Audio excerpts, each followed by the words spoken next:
Para humingi ng payong kapatid alias Junjun. Junjun, magandang gabi sa'yo. Magandang gabi po. Okay, ano ang dinudulog mo sa Cayetano in Action with Boy Abunda? Para po humingi ng tulong mga katulad ko na may kaso pa na makapagtrabaho muli at makapag-aral. Okay, ano tong kaso na to? Murder case po. Murder case. Pwede mo bang, Junjun, i-detalye sa amin kung paano naka-apekto yung pending case sa trabaho mo? Dahil po hindi po ako makakuha ng NBI clearance po. At karamihan po ng trabaho, hinahanap po yung NBI clearance po ng isang employee. Ayun lang po.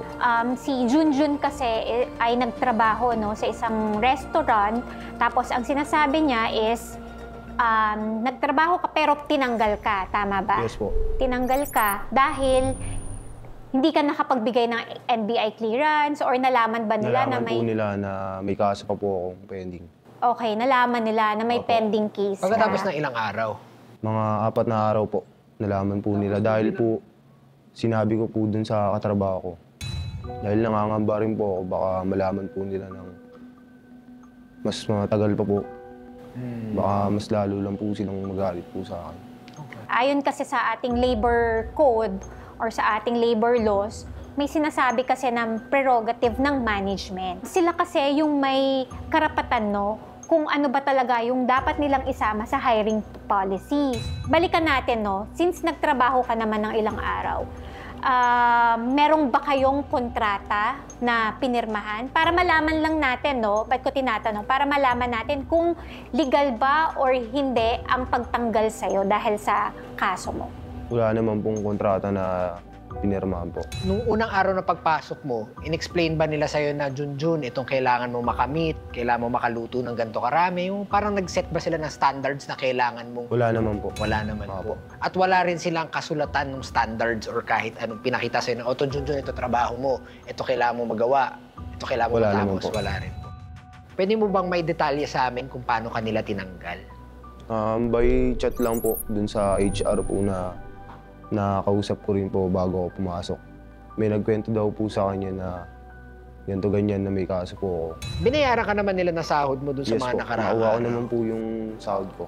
Under the labor code kasi, ang probationary employment, pinag-uusapan yan at the time of engagement ng employee. At dapat alam ng employee kung ano yung mga standards na kailangan niyang abutin para ma-attain ang regularization. Otherwise, he or she shall be deemed a regular employee. Since siya ay considered na as regular employee, assuming siya ay considered na as regular employee, entitled siya sa security of tenure.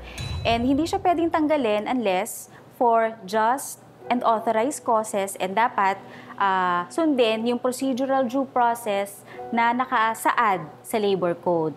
Procedural due process, ito yung two-notice rule.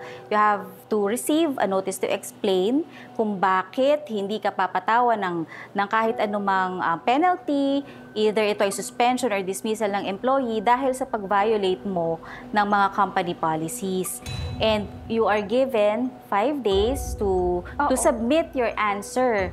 And sa ibang kaso, pwede kang bigyan ng pagkakataon na mabigyan ng opportunity to be heard through an administrative hearing, and after that, saka ka papatawan ng notice of penalty, dismissal, na naaayon sa kung ano yung penalty corresponding dun sa violation na ginawa ng isang erring employee. So pag hindi ito nasunod, ang ibig sabihin nito, hindi tama yung pagtatanggal mo. Yes. Pero kailangan natin ayusin ang diskursong ito dahil hindi porket mali ang pagtatanggal sa inyo ay wala ng tamang dahilan sa pagtanggal sa inyo. Kasi kagaya nung kay Junjun, sabi ni Attorney Marian kanina, na management prerogative mag-set ng hiring policy kagaya ng hindi ka mag-hire na may pending case. Yes. Karapatan ng management yun. Dahil sa pagkakatanggal mo na hindi nasunod yung tamang proseso o walang due process, pwede kang mag-file ng complaint before the Department of Labor and Employment. Attorney, kapag kumuha ba ako ng NBI clearance, makakakuha po ba ako?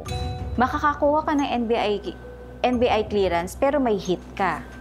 May derogatory remarks doon sa NBI clearance mo. Basically, bibigyan ka ng papel ng NBI na yung tinatawagan lang NBI clearance or certification, pero nakalagay doon yung derogatory record mo, may pending case ka. Tapos bukod pa nun, posibleng pag nakita nila may pending case ka, pwede nilang ipatawag ka for verification process. Doon sa verification process, titingnan nga nila kung ikaw ba talaga yung taong nakalagay doon sa pending case or kung dapat may gawin sila sa law enforcement. Sa totoo lang, no, medyo tayo dyan, hirap tayo dyan. Kasi talagang may prerogative talaga ang management or yung mga korporasyon na ating mga employers, no, na hindi talaga tanggapin ang mga empleyado na merong mga pending cases. So, ano ba yung naisip mo na paraan para kumita kung hindi ka man makakapasok sa iyong trabaho? Magtayo po ng sari-sari store. Siguro dito matutulungan ka ng Cayetano in Action para habang linilitis ang iyong kaso, meron kang panandaliang, kumbaga makadiskarte ka, makakita ka kahit papaano.